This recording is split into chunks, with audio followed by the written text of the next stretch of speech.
백구 집사님이 보내주신 제보 사연입니다. 3년 전 회사에서 워크숍을 갔다가 겪은 일입니다. 제가 재직 중인 회사는 이름만 대면 알만한 유명한 중견기업으로 자사로 운영되는 연수원에서 워크숍을 진행합니다.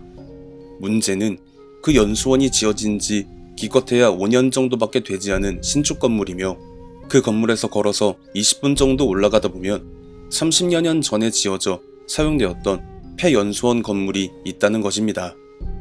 3년 전 워크숍 때 저는 신입사원이면서도 겨우 2개월차의 신빙이었던 터라 당연히 전혀 몰랐었다가 그 폐연수원 건물을 분위기 띄우기 용도 혹은 담력 테스트 용도로 사용된다는 선배님의 말씀을 듣고 나서야 알게 되었더랬죠.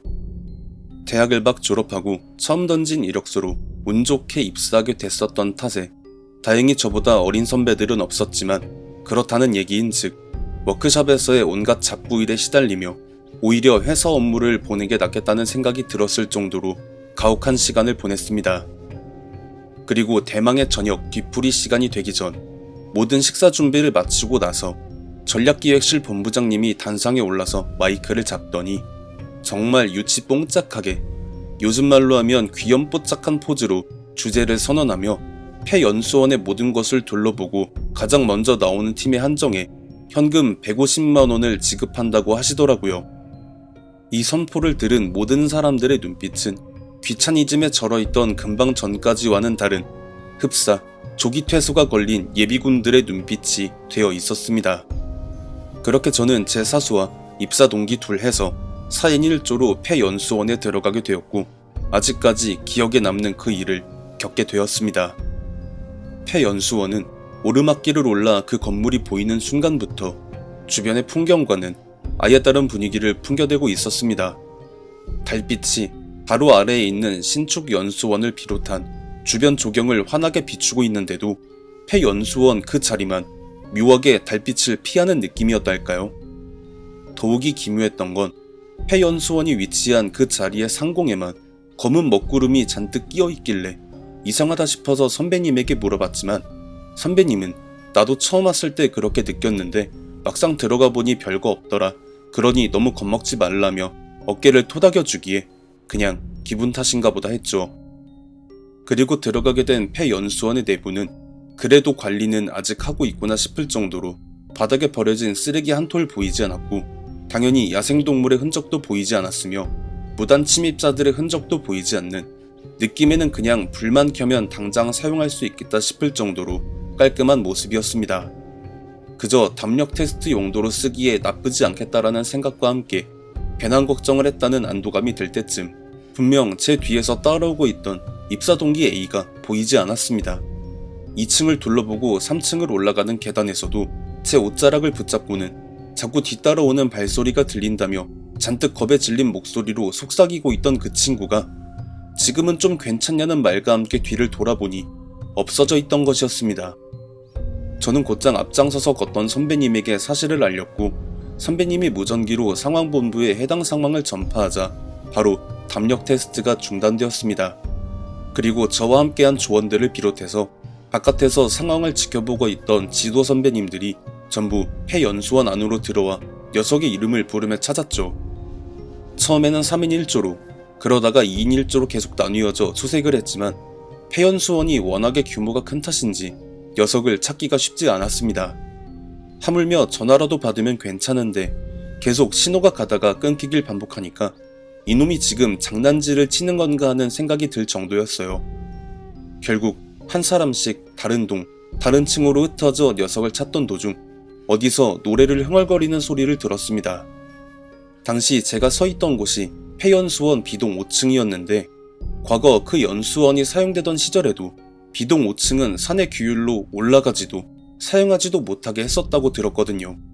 저는 핸드폰 라이트로 주위를 비추며 주연석 너 어딨어? 빨리 나와 내려가게 하며 왼쪽 라인을 둘러보고 오른쪽 라인을 둘러보다가 유일하게 유리로 된 공간이 아닌 목재로 된 호실을 발견했고 아까 전부터 계속 들리던 콧노래 소리가 그 안에서 흘러나오는 것을 확인하자마자 문을 두드렸죠. 현석아, 지금 밖에 지도 선배님들까지 와서 너 찾잖아 임마 하며 신경질을 냈는데 생각해보니까 콧노래 소리가 남자가 내는 그런 소리가 아니었습니다. 정확히는 어린아이, 그것도 남자애가 아닌 여자아이가 언젠가 초등학생 때 들었던 잘 기억나지 않는 동요를 콧노래로 부르는 소리더라고요. 그렇다면 저 안에 있는 건 입사 동기인 현석이가 아닌 그냥 초등학교 다닐 나이에 여자아이겠거니 생각을 하면 그만일 텐데, 어떤 사람이 회사 워크숍에 애를 데리고 와서 심지어 사용하지도 않는 폐연수원 옥상에 데리고 온다라. 상식선에서 납득이 가지 않는 상황이 분명하지만 만약에라도 현석이가 저 안에 있다면 하는 생각이 스치니까 열면 안 될 것 같다는 충분한 인지를 했음에도 그 문을 여는 선택을 하게 됐고, 저는 제 두 눈을 의심할 수밖에 없는 광경에 혀를 내두르고 말았습니다. 텅 빈 공간 안에 통짜 목재로 된 옛날 책상 의자와 그 위에 앉은 유아용 드레스를 입은 8살쯤 되어 보이는 여자아이와 그 뒤에 서서 머리를 빗겨주고 있는 인부복을 입은 젊은 남자가 제 핸드폰 라이트에 비춰 보여졌기 때문이었습니다. 젊은 남자, 그 남자가 혹시나 현석이일까 싶어 조금 더 다가가 비춰봤지만 제 동기는 확실히 아니었고 이 세상 사람이 아니라는 것만큼은 확실하게 알 수 있었습니다. 왜냐하면 그 남자의 완전히 박살난 턱 아래로 바닥까지 내려와 힘없이 축 늘어진 혀가 보였거든요. 그리고 여자애 역시 머리 부분이 무언가에 관통당한 듯 양쪽의 틈새로 쉼없이 선혈이 흘러내리고 있었고요. 그걸 보니까 대강 알겠더라고요. 이게 진짜 귀신을 보면 도망가거나 기절하는 그런 게 아니라 정말 온 몸이 석고상 마냥 굳어지고 아무런 말도 나오지 않는다는 것을요. 그렇게 발도 떼지 못하고 그저 해맑게 콧노래로 동요를 부르는 아이와 뒤에서 아이의 머리를 빗겨주는 남자를 보며 하고 있다가 돌연 터져나오는 무전 소리에 가까스로 몸의 통제권을 되찾고는 곧장 무전기에 집중을 했고, 그 안에서 들려오는 말로는 현석이가 아니라 저를 찾는 사수의 애타는 목소리였습니다. 야 유정현, 너 지금 어디야? 주현석이 찾아놨더니 이제는 네가 사라지는 게 말이 되냐? 제 입사 동기는 다행히 발견이 됐다는 건데 이제는 제가 실종자가 된 셈이었죠. 저는 곧바로 무전기에 대고 B동 5층인데 바로 내려가겠습니다 하고 그대로 무전기를 허리에 찬 뒤에 돌아서려는데 분명 저를 노려보는 시선이 느껴졌습니다.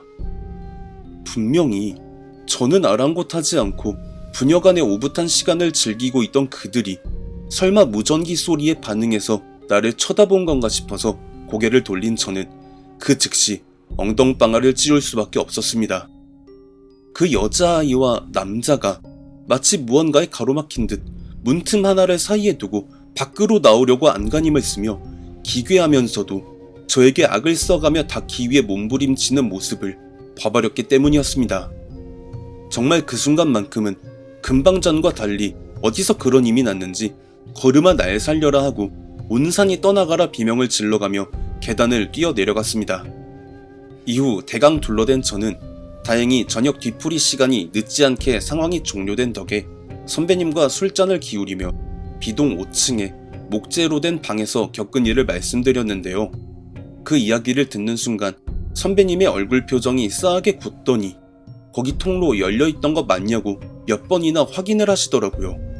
그리고 잠깐만 기다리라며 어디론가 가더니 벼랑간 마케팅 1팀장님을 모셔왔고 팀장님이 제게 말씀하시길 그 통로가 열려있을 리가 없다고 하시면서 그 이유를 설명해 주셨습니다.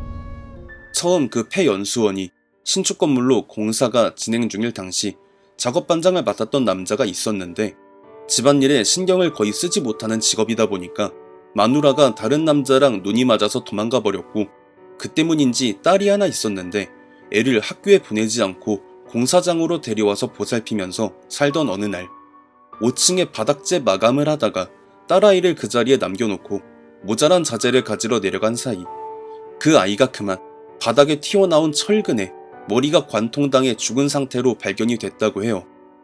그리고 자신의 부주의로 하나 남은 가족이자 자식을 잃은 그 작업반장은 아이가 목숨을 잃은 그 자리에 목을 매달았다는 전형적인 슬픈 사연을 들려주길래 근데 그거랑 이거랑 뭔 상관이냐고 물어보니까 나중에 완공이 되고 나서 5층의 그 방은 물론이고 해당 층 전체에서 여자아이 귀신과 젊은 인부복을 입은 남자 귀신을 봤다는 증언들이 계속 나오길래 회사 차원에서 무속인을 불러다가 구슬하고 그 부녀의 혼을 생을 마감한 그 방에 묶어두는 의식을 치른 다음 4층에서 5층으로 올라가는 그 계단 통로를 콘크리트 벽으로 막아버렸다는 말씀을 하시면서 도대체 그 벽을 어떻게 뚫고 B동 5층에 올라갔으며 어떻게 네가 그 부녀 귀신을 알고 있냐는 다소 당혹스러운 입장을 보이시더라고요. 그래서 저는 아니다, 그럴 리가 없다. 혹시 어느 한쪽만 막아놓은 거 아니냐고 못 믿겠다는 뜻을 밝혔죠. 그리고 그 팀장님이 거의 제 멱살을 잡고 가다시피 해서 B동의 4층 계단에서 5층으로 올라갈 수 있는 통로를 전부 확인시켜 주셨는데요. 진짜로 모든 통로가 콘크리트 벽으로 막혀 있는 것을 확인한 저는 그제서야 정신줄을 놓고 기절하고 말았습니다. 그리고 이 이야기가 아주 물 흐르듯이 회사 전체 삽시간에 퍼져나갔고 저는 한동안 귀신 보는 놈 혹은 신기 있는 놈이라는 별명을 안고 회사 생활을 해야 했죠. 그날 저는 어떻게 B동 5층에 올라갈 수 있었을까요? 제 몸이 한순간 유체 이탈을 통해 콘크리트 벽을 통과해서 5층에 올라갔던 것은 아니었을까요?